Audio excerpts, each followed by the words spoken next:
Yes. Good. So happy holidays, everyone. I'm Jane Barrand, the owner and founder of Emerging Destinations, and we are so glad to have y'all here today. I want to first introduce my team. I'm not going to be able to stay on for very long because unfortunately, you know those doctor's appointments that you make months in advance? I've got one of those at 2. So first I want to introduce you to Jenna Farber. She is our Canadian team member. So do you have snow there? Oh yeah, we have lots of snow. If anybody wants to come build a snowman with me, you're more than welcome. Good, good. And then I want to introduce you to Jessie Bly Tate, who recently got married, getting ready to head off. I know, I'm not used to it either. And she works with me here in Atlanta. And then I want to introduce you to Anna Kammerer, who is in our office in Buenos Aires. She handles the Northeast. Hi, everyone. Yeah, so we're so glad to have y'all here today. And I don't know about you guys, but we are closed between Christmas and New Year's, and all we do is we check emails like once a day. So we're really looking forward to just a full week off and just get to enjoy our family, or unfortunately for me, it'll just be my husband most of the time. He's awesome. But, I think y'all know what I mean. During the age of COVID, all of our plans changed. So good. So Jenna, I'll let you introduce everyone else and then we'll go from there. All right, thank you so much, Jane. And I just wanted to say a big thank you to everybody joining us. This is the first time we've ever done an event quite like this. So we have all of our South American and Central American portfolio present. So we decided to do something a little bit different for the Christmas or holiday season. So what we've asked is that each one of our clients shares with you a little bit of their holiday tradition in their country or region. Just to do something fun, a little bit more informal, get a bit of a discussion going, and for you to see all of the Emerging Destinations team in one place. So as per usual, this webinar will be recorded, so we will be sending it out to you in the webinar follow-up later this week. So if you do miss anything, don't worry, you can definitely tune in later. They always appear on our Emerging Destinations website, as well as on our Emerging Destinations YouTube channel. So we will send that recording out to you, but we would love for you to participate. So as I mentioned, this is a bit more of an informal webinar for us. So the point is to get as many questions as possible from you, and you have our entire South American, Central American portfolio present. So any questions that you want to ask, they're going to stay on till the end to answer. So please feel free to type those through, and we will definitely get to as many of them as possible at the end, as well as do our little cheers. So hopefully you have either coffee or, I know Jessie likes gin and tonics, maybe have one of those. A little early for a gin and tonic, but it's a little early in the day for me yet, but we can still do that cheers and celebrate the end of 2020, which I'm sure everybody else is ready for it to be over too. So on that note, I'm going to pass things over to Anna, who is going to introduce our first client to you. And I think what we'll do, let's get the Emerging Destinations team to maybe turn off their webcam so that the person talking is front and center. I don't want anyone to get confused. So everyone, webcam's off, and we'll just focus on, I think, who Anna is going to introduce in a moment. Okay, thank you so much, Jenna, for your introduction. So I would like to ask Marcela Morawicki from Grand Hotel Lux to turn on her camera, as she will be the first client to present the traditions that she and her team usually celebrate either in Argentina or Uruguay, where Grand Hotel Lux have 4 beautiful hotels. Over to you, Marcela. Okay, hello Anna, hello Emerging Destinations, and hello everybody that is sharing this day with us. I'm Marcela Morawicki from Grand Hotels Lux, and I would like to tell you a little bit about our chain, but very quickly. Our chain is located in Argentina and Uruguay. We have 4 hotels, I will start with the Grand, which is located in Uruguay at the beach of Punta del Este. Punta del Este is one of the most famous beach in South America. Then we have Recoleta Gran in a very famous neighborhood of Buenos Aires in Argentina. And last but not least, we have 2 more hotels in Argentina and Misiones, where is one of the 7 wonders of nature, Iguazu Falls. We have the Panoramic Hotel and the Iguazu Grand. Unfortunately, I cannot be in the 4 hotels at the same time, but I chose one of them and I'm here in this beautiful summer day. Welcome Marcos as well. Hello, Marcos. Our bartender, he's preparing something for us at the end. And we have a beautiful summer day today, and I hope those that have snow don't get mad at us. It's really beautiful in here. Well, when Emerging Destination asked me to think about something to share with you about an experience or history or something, I thought about Christmas Eve. We celebrate Christmas Eve a little bit different from other countries.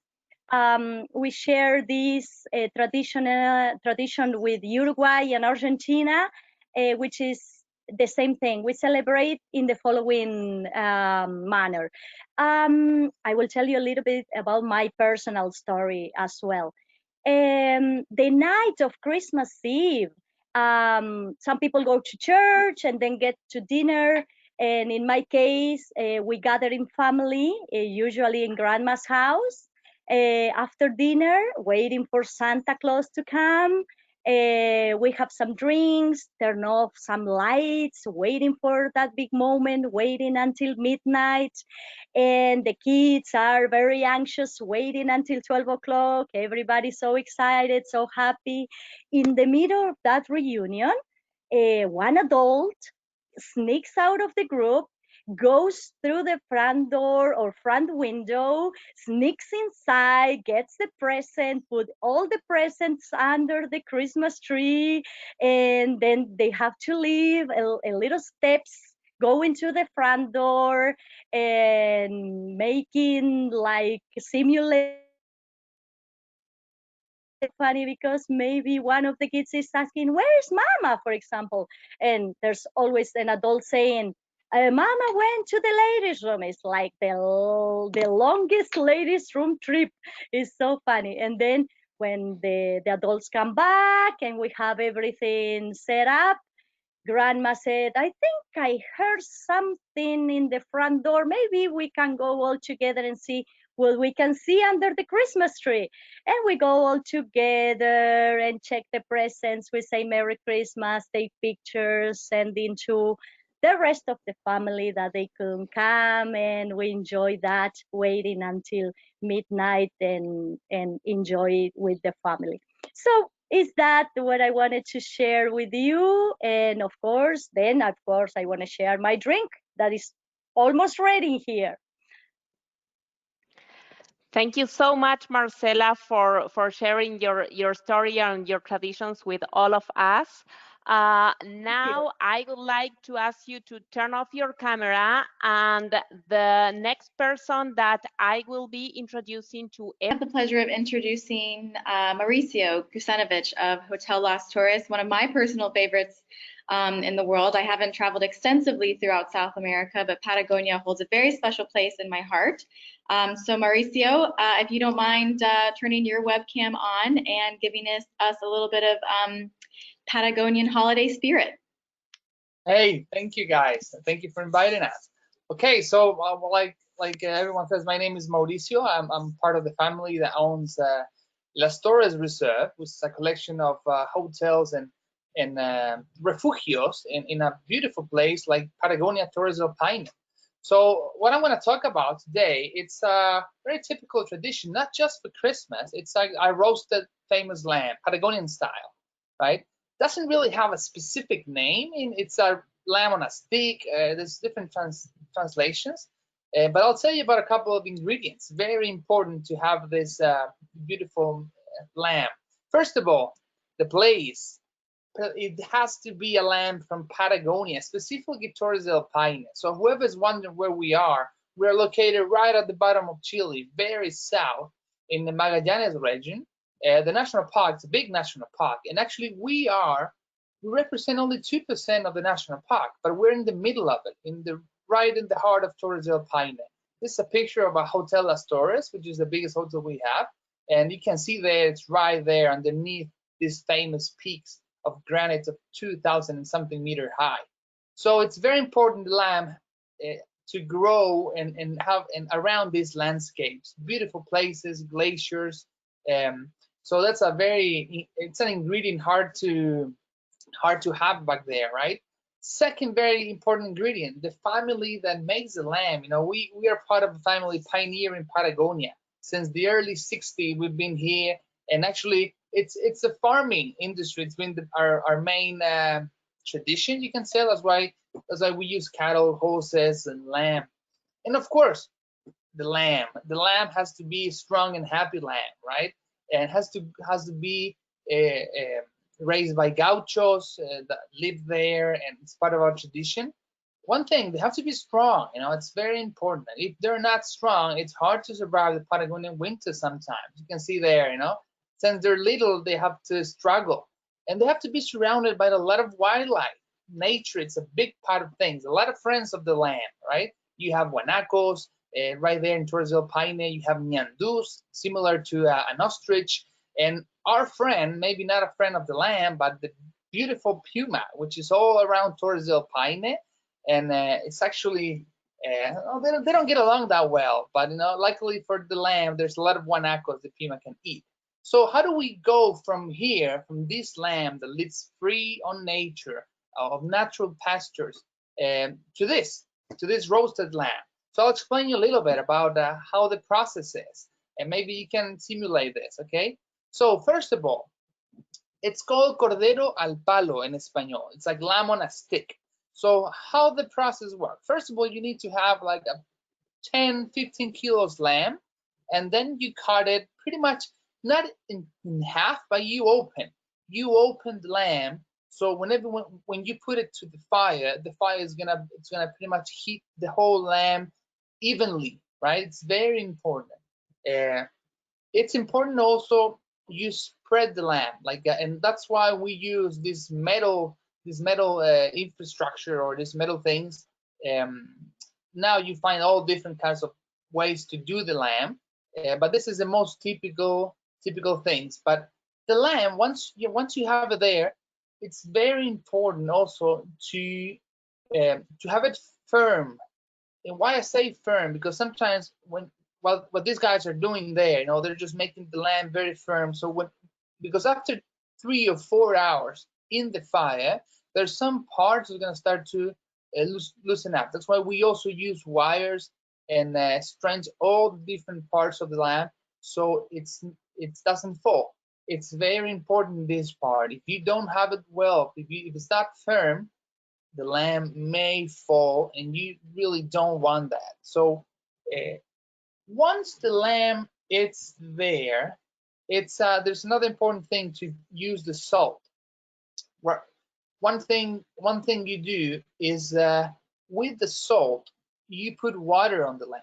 Okay, you water the whole lamb. It's actually gonna see a couple of pictures right here, and it has to be the salt in big grains, so it starts going into the lamb smoothly.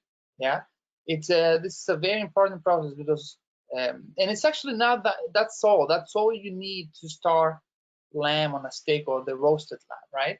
And of course, it's gonna be very important, the fire, the temperature of the fire, and how and the distance between the fire and the lamb. It's all part of the science about making a Patagonian lamb like this, right? Once you put it there, you don't move the lamb that much. Actually, there's a couple of structures that moves the angle, but then you move the fire and you leave it like this for 3 or 4 hours in washing this. Of course, of course, your bottle of wine, your glass of wine while you do this and talking to friends. It's a very important part of the whole tradition. But after 3 or 4 hours, the lamb is going to start looking like this, very roasted.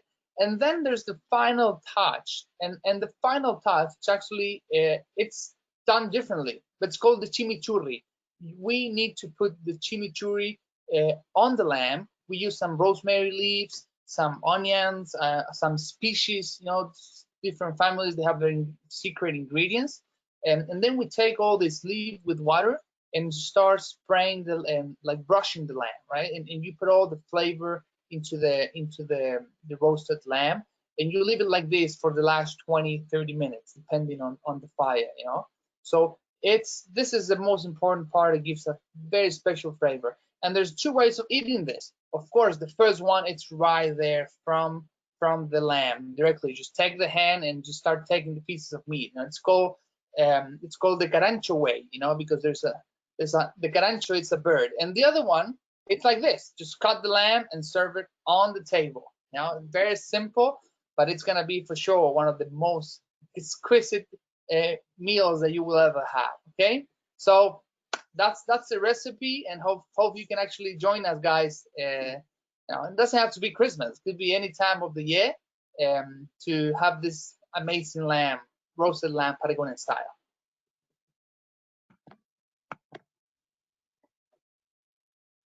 Thank you so much for that wonderful presentation, Mauricio. That was amazing. I'm very hungry now. I'll have to have some of that next time I'm down in Patagonia. Welcome. And so up next, we have Carla James joining us. She is the director for the Guyana Tourism Authority. So Carla, if you want, you can turn your camera on now and share your screen. So very much so looking forward to your presentation today as well. I know the food in Guyana is amazing, so I can't wait to hear about what the holiday tradition foods that you have in store for us.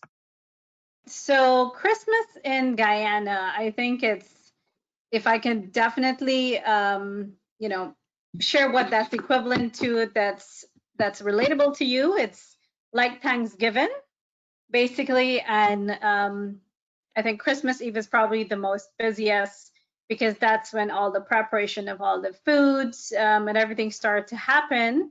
And some of the things, for example, that really make Christmas special in Guyana, because we're such a I would say, ethnic group that's like a melting pot, so to speak.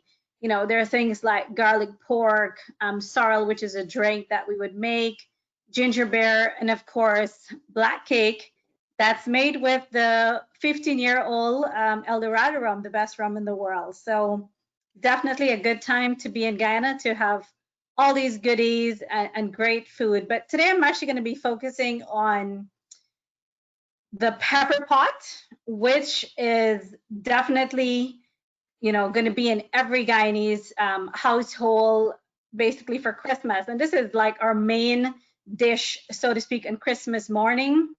But in order for it to be tasting extremely well, this actually has to be made overnight. So you'd make it on Christmas Eve, so that way all the meat gets to soak in that very special ingredient that's called the casroot, that's made from the cassava root, that I'm actually going to just share a little bit about that process. So first off, this is an ingredient, I would say, that's created by our indigenous peoples as a way to preserve their meat, obviously, because there aren't refrigerators in the rainforest. So this is one way that, they would cook their meals and, have their meat and preserve it in such a way so that it lasts them over time. So how is this made? Basically, pulling the cassava root from the ground. And just to be clear, this is in Guyana, there are 2 types of cassava. So, be very careful about that. The sweet cassava is ones that, you boil really easily and you're able to eat that right away. But the bitter cassava actually has to go through a process to remove the cyanide from it, basically, because it can be very deadly, of course. So with that, basically peeling and grating the cassava, and then basically putting it in this matapede is what we call it. It's sort of like a strainer, and you would basically pack it really full and then put a stick through it, and where you would actually sit on it to be able to have that weight to sort of squeeze all the juices out of it. And from that juice actually that you're seeing in the bowl there, that's actually going to be put on fire to boil for 6 to 12 hours until it becomes a really rich, thick black sauce, so to speak. That is the main ingredient for the preparation of the pepper pot. The good thing is, now these days, I wouldn't have to go through all that trouble because it's easily available in stores, and really sold a lot throughout the country, in remote locations, etc. But that's the main ingredient, the cashew. And then just taking you through that process of what the preparation looks like. So first off, Guyana, we love to use a lot of fresh seasoning or herbs, so to speak. So you'd have, things like fresh thyme, basically, shallot, onions, lots of garlic, basil, of course, lots of pepper. It's called pepper pot. So, we're going to make it a little spicy. And then, of course, your usual salt to taste, etc. But the main ingredient there being the cashew to give you that really nice dark color, so to speak. So in preparation, what you're doing is, sauteing all the seasoning first, then throw in the meat. There are two types of meat here that we basically, put here. So we tend to use, for example, the cow heel that is actually put in a pressure pot and pressured for at least 3 hours before. That way it's tender, etc. And it's, I would say the stock that really comes from that is really rich and very tasty. We would then add I would say steak meat cuts of beef in there, and then of course put everything to boil, maybe for another hour or so, and then, as I mentioned, leaving that overnight so that the meat can get to soak in all that, herbs and cashew, etc., to give it that really nice finish. And this is actually, I would say, enjoyed in Guyana mainly with homemade bread, but I personally enjoy it because I'm actually from the Akawaya tribe, which is one of the indigenous groups in Guyana. And I grew up making the cassava bread. So of course I must enjoy my pepper pot with cassava bread, basically. And the reason I think I enjoy it is more, it's kind of like a biscuit, so to speak. So it soaks up all those juices really, really well. And I can tell you so much of things that I've learned, even growing up, making this cassava bread. And the very thing that the lady is doing in this photo here is sort of like making a pancake, so to speak, and then flipping it over. And then we would actually dry this out on the rooftops, etc. So that way it gets that really nice, crisp taste, so to speak, or texture rather. And that's something that I grew up in my family, and we eat it with almost everything. And of course, pepper pot is one of them. And I would encourage you, whenever you come here to Guyana, that you definitely enjoy this. You will not be disappointed at all. And that's it. Merry Christmas and happy holidays to everyone. Thank you so much for that presentation, Carla. Thanks for joining us today. It's just after lunchtime for me here, so I probably should have eaten lunch before these presentations because all this food looks so amazing. And I know that up next, we're going to be hearing about more food. So Henry will be our next presenter from Terra Nova in Costa Rica. So Henry, if you want to turn your camera on, and you can share with us a little bit about what you have quite literally been cooking up over there. Hola, hola. Good to see you. Greetings from Costa Rica, everybody. Thank you so much for joining us today. It's such a pleasure to be here, and it's great to learn from the peers from the other destinations about their traditions. I'm here to tell you a little bit, and well, welcome. Greetings from my kitchen. So don't look at the mess if you see some dishes that haven't been stored yet. I'm sorry for that.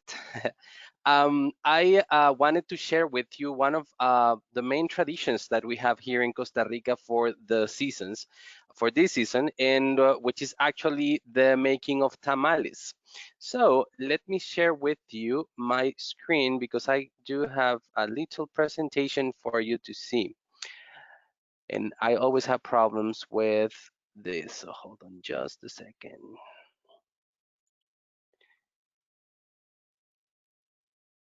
Can you tell me when you see my screen, please? I don't see it yet. I had seen it before. Me, yeah. Hold on. Creator.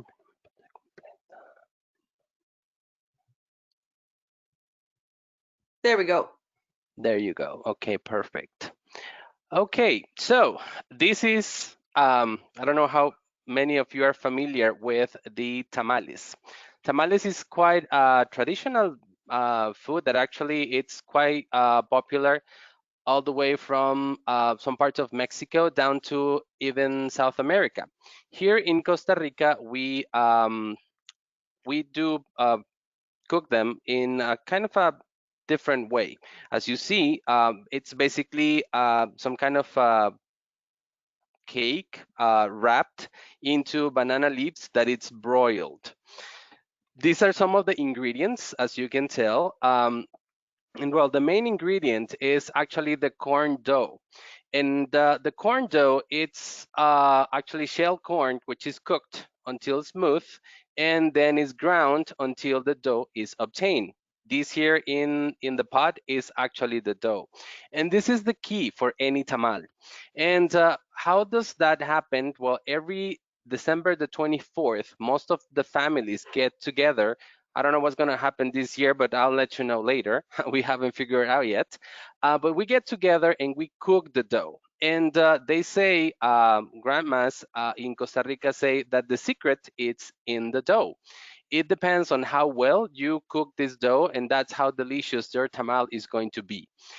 So when you are obtaining the dough, you mix it with sometimes with smashed potatoes or with pork fat, and with, of course, a lot of different spices, and that's how the dough comes up. But besides the dough, we also need pork or chicken rib. We need carrots. We need bacon fat. We need rice. We need peas. We need chickpeas, and also some spices such as oregano, thyme, coriander, achiote, cumin, and of course, you cannot miss it with a Worcestershire sauce that we call here Lisano, that I will show you the bottle in a few seconds, and salt and pepper. And basically, this is how the process works. And I'm going to try to explain a little bit while this lady, which actually I have to tell you, these ladies that we're going to see in the pictures and in the video are the older lady, it's the grandma from a very dear friend of mine, and some of the assistants are her daughters. Usually, this is labor that is made by the women of the house, but thank God things are changing, and now men and women get involved in the preparation of the tamales. There is one thing that we do as men, which is going to the to collect the banana leaves. Most of those banana leaves grow in banana plants that are literally in the back yard of some of our houses. In my case, my grandmother, because she used to cook tamales, she's not with us anymore, but we used to do these tamales on the 24th during the day. And the first thing in the morning was waking up with all my cousins and my grandfather, going back to the backyard to the coffee plantation where we collected these banana leaves. The banana leaves have to be flamed a little bit, meaning that you have to put up a fire and you have to kind of pass the leaves near the fire so the moisture goes away, and they get a little crunchy, but at the same time easier to fold. And that was the first part. While the men were doing that, the women were preparing the dough in the house. So when we get all together in the kitchen, this is a little bit of what happens. As you see the process, basically you put the dough in the banana leaves and you start adding on some of the ingredients.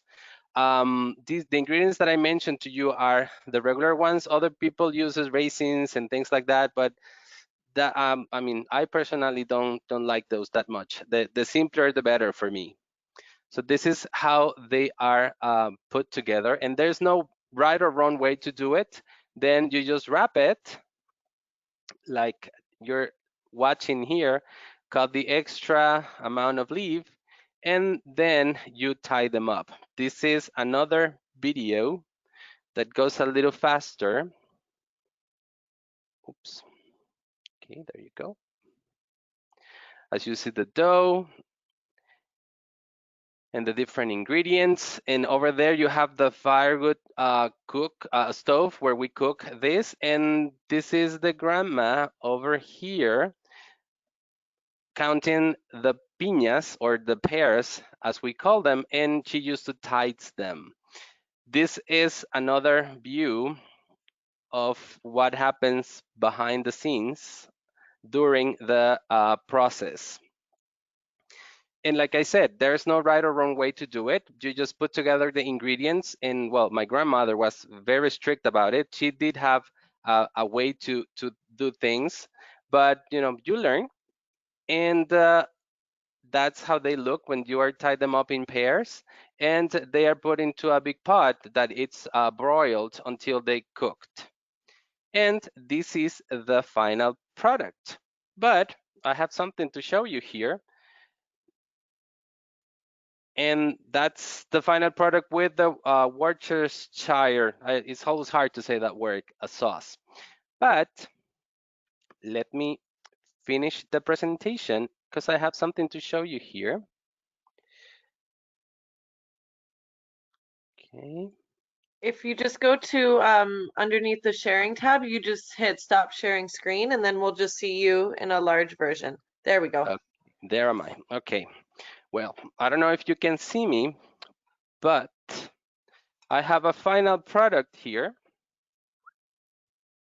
that I'm going to share with you. Let me show you the plate.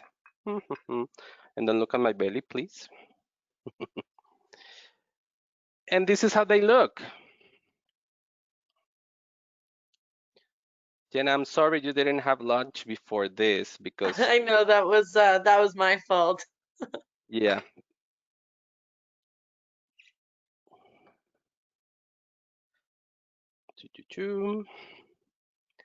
And of course, the sauce. They're not sponsoring, so I'm not gonna show the brand.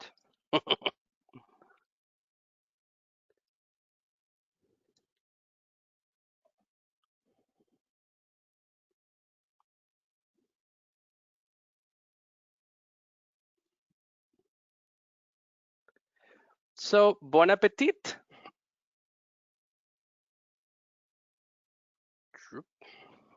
This is how a tamale looks, and I would really love to be able to share the flavor because it's amazing.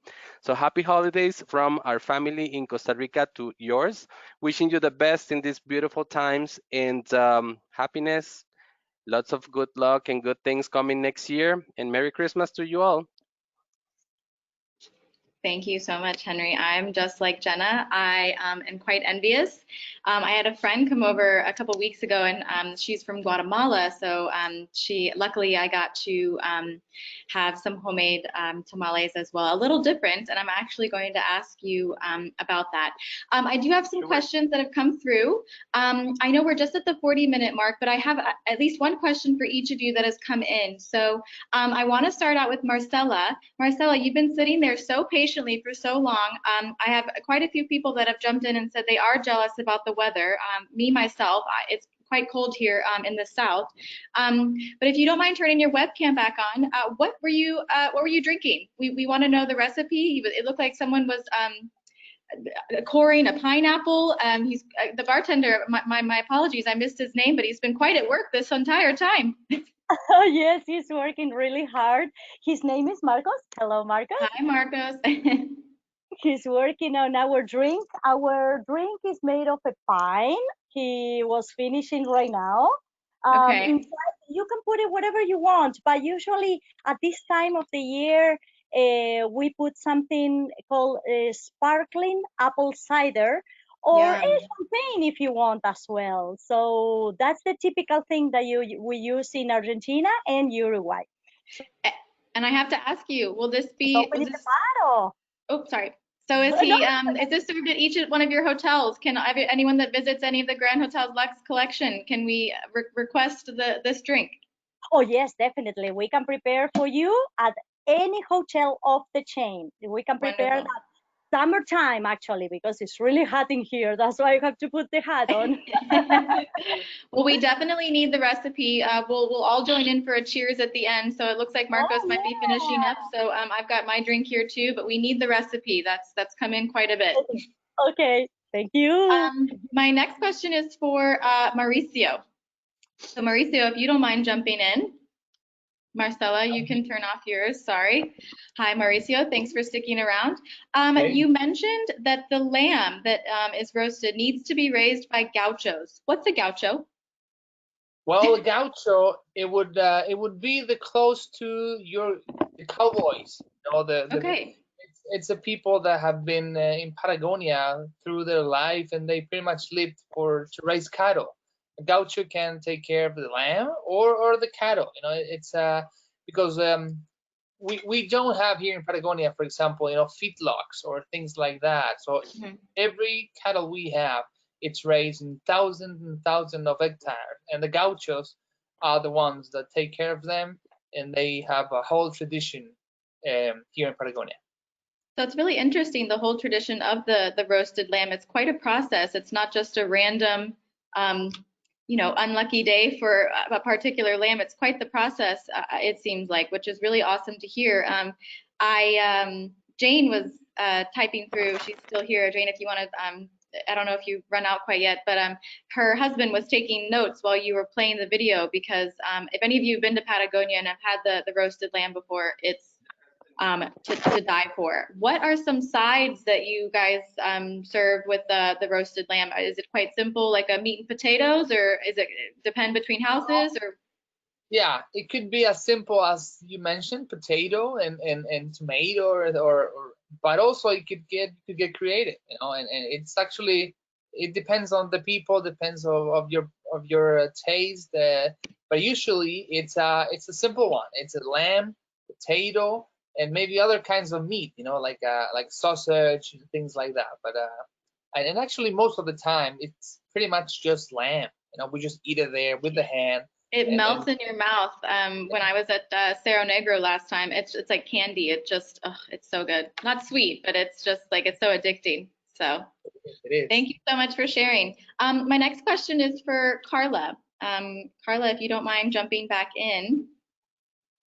Well, first and foremost, we definitely need the pepper pot recipe. I can answer for myself, but can you adjust the heat with a pepper pot? I know that mine was quite spicy, but I'm assuming everyone has their own combination of it. So. Yes, for sure. I think once we know we're catering to travelers, that's something we definitely take down, but we always have boiled pepper on standby as well if you want to spice it up. So definitely done to your taste. And even at home too, you know, we have to cater for the little ones that are home. So that's something that we consider as well. And you know, one trick is you would boil all the peppers or put it towards the end so it doesn't pop to really get that spice. And if you need that spice as an adult, you basically just take a spoon and crush it so then your plate becomes spicy. Makes sense.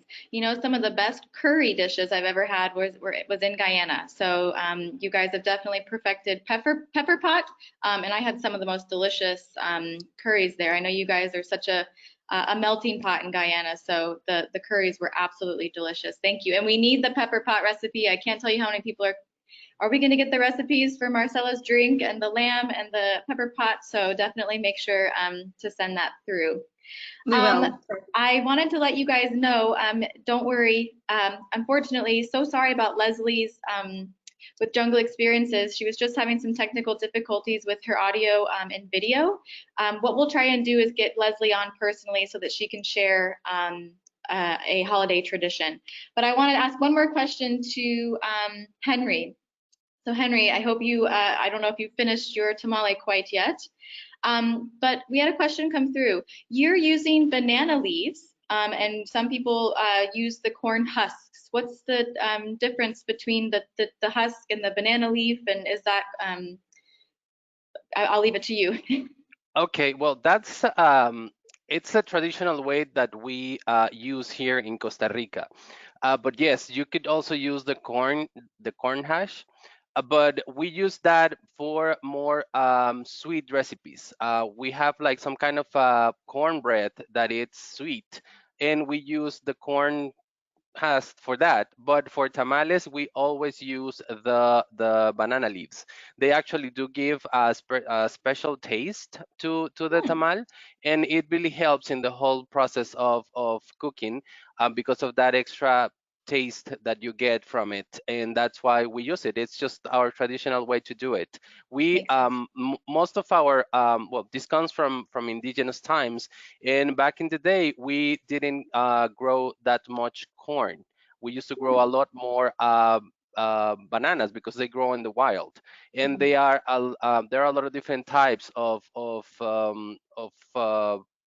banana plants that we could use taking out the leaves. So that's where the whole tradition comes from.